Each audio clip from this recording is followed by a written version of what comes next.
یہ جو آج ملحد کی بات شروع ہوئی نا، میں ذرا اس کو کمپلیٹ کر لوں، اس کی پوری بات ہوئی نہیں ابھی جلدی سے. ویسے تو میں الحاد پہ بہت بولتا رہتا ہوں، لیکن یہ جو یوٹیوب کی دنیا ہے نا، یہ بھی ایک جنگ ہے. ادھر سے فائر ہوا تو ادھر سے فائر، پھر ادھر سے فائر، ادھر سے فائر، پھر یہ سلسلہ شروع ہوتا ہے. تو وہ جن محترم کی میں مثال دے رہا تھا نا گاڑی کی ایکسیلیٹر والی،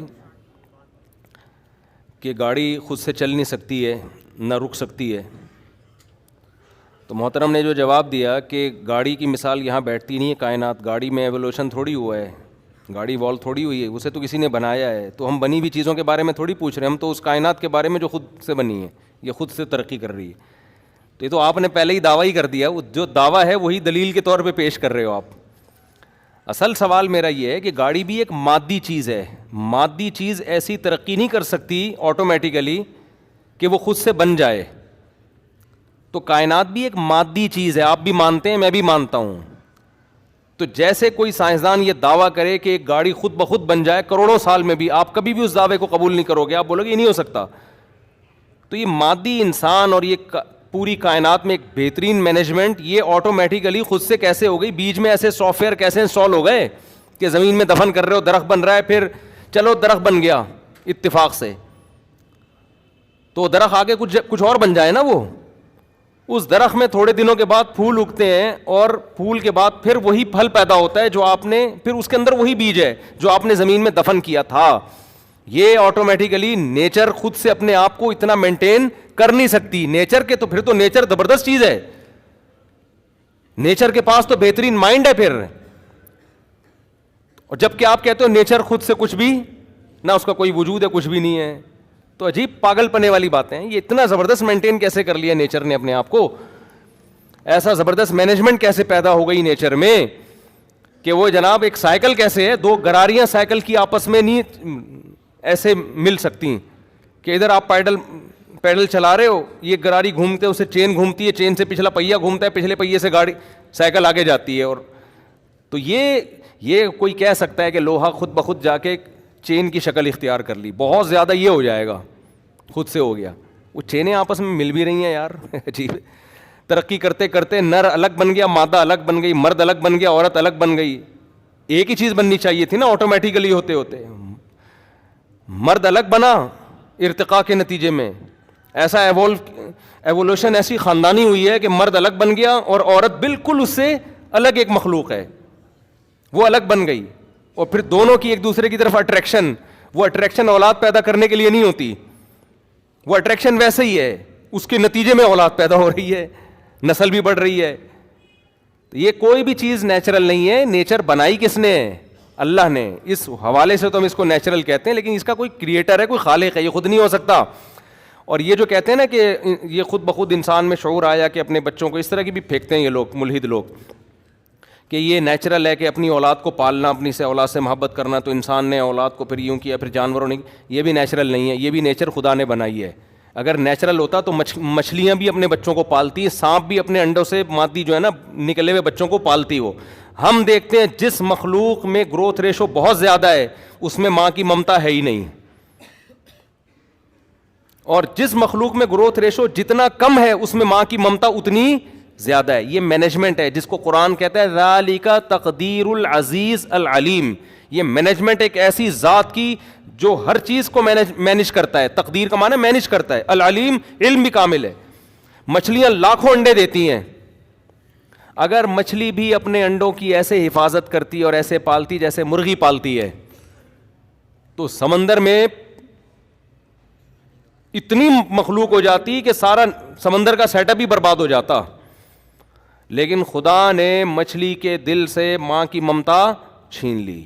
لاکھوں انڈے، لاکھوں بچے پیدا ہوتے ہیں، مچھلی پہلے دن اسپیڈ سے کھانا شروع کرتی ہے، جو بچ گئے وہ بچ گئے بس.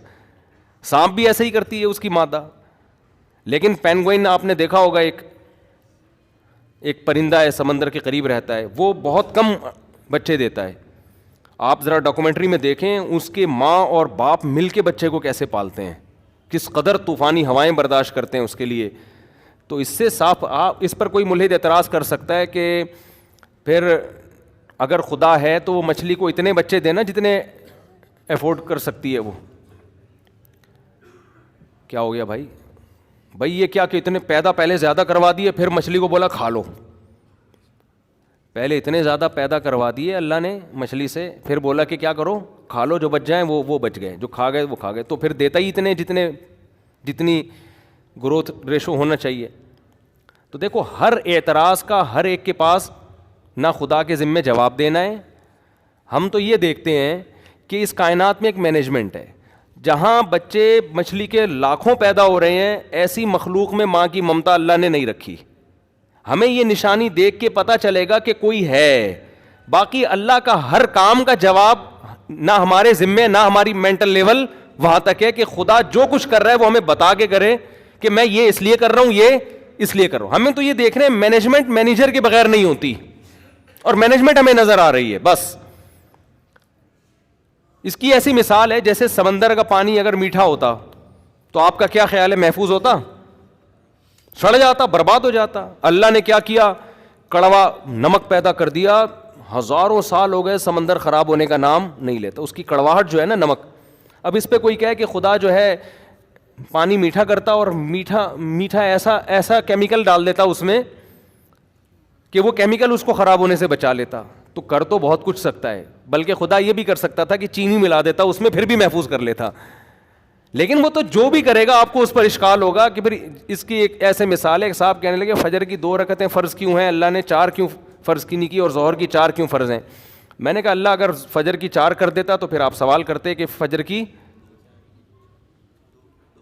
4 کیوں ہیں 2 کیوں نہیں ہیں. تو وہ اللہ کا تو مطلب ہے کہ پھر جب وہ کام کرے گا تو پھر لا یسأل عما یفعل. قرآن کہہ رہے جو وہ کرے گا اس سے نہیں پوچھا جائے گا کیوں کر رہا ہے، اس سے نہیں پوچھا جائے گا. ہم تو یہ دیکھتے ہیں کہ یہ جو مینجمنٹ ہمارے ذمے خدا کے وجود کو ثابت کرنے کے لیے اتنی دلیل کافی ہے کہ یہ کائنات ایک مادی چیز ہے. مادی چیز خود سے اپنے آپ کو اتنا خوبصورت ڈیزائن نہیں کر سکتی کہ خربوزہ سے خربوزے پیدا ہو رہے ہیں، آم کی گٹلی سے آم پیدا ہو رہا ہے، یہ خود بخود نہیں ہو سکتا. اور ایسا ہی زبردست مینجمنٹ یہ نہیں ہو سکتی. جیسے گاڑی نہیں بن سکتی نا، اس کو کوئی بنانے والا ہے، تو یہ نہیں ہو سکتا. اتنا ہمارے ذمہ ہے دلیل. اور یہ الحمدللہ یہ مشاہدے سے ثابت ہے. اس کے لیے کوئی سائنسی تھیوریز کی میں اتنی گہرائی میں جانے کی ضرورت ہی نہیں ہے آپ کو. اور یہ جو بار بار سائنسدانوں کے حوالے دیتے ہیں نا، سائنسدان اور سائنس کا ان کو پتہ نہیں ہے. سائنسدانوں میں بہت سے سائنسدان خدا کے وجود کے قائل ہیں. آپ خام خواہ میں سائنس کے بھرم ڈالنے کی کوشش نہ کیا کریں. بہت سے سائنسدان قائل ہیں کہ یہ ہو نہیں سکتا. ارتقاء جو ایوولوشن والا مسئلہ ہے اس پہ سارے سائنسدان متفق تھوڑی ہیں. تو ہر لحاظ سے ان کی کوشش ہوتی ہے بھرم ڈال کے نا، روب میں لے کے سامنے والے کو قائل کرنا. دلیل نہیں ہوتی ان لوگوں کے پاس. ایک نے یہ بھی کہا انہی محترم نے کہ اگر یہ مان لیا جائے کہ کوئی ہے ذات جس نے انسانوں کو بنایا، اور تو ہو سکتا ہے وہ سائنسدان ہو، کوئی الگ سی کوئی مخلوق ہو، بڑے بڑے بہترین دماغ ہوں جنہوں نے ہمیں بنایا ہو، ضروری نہیں ہے کہ وہ خدا ہو. سوال پیدا ہوتا ہے کہ تم کائنات کے بارے میں فرضی قصے بیان کر رہے ہو، یہ خود سے ایسے بنی، تو سوال پھر لوٹ کے آئے گا ان سائنسدانوں کو کس نے بنایا جو دوسرے سیارے پہ بیٹھ کے یہ مشین چلا رہے ہیں. سوال تو وہیں لوٹ کر آئے گا نا. وہ بھی کیا ایوولوشن کے نتیجے میں وجود میں آئے ہیں کیا؟ یہ فطرت اتنی زبردست چیز ہے یار، جو کیا کیا پیدا کر رہی ہے یہ. تو ایسا نہ اس کے بعد دماغ ہے، نہ ٹانگیں، نہ ہاتھ ہے، نہ پاؤں، پتہ نہیں کیا کیا پیدا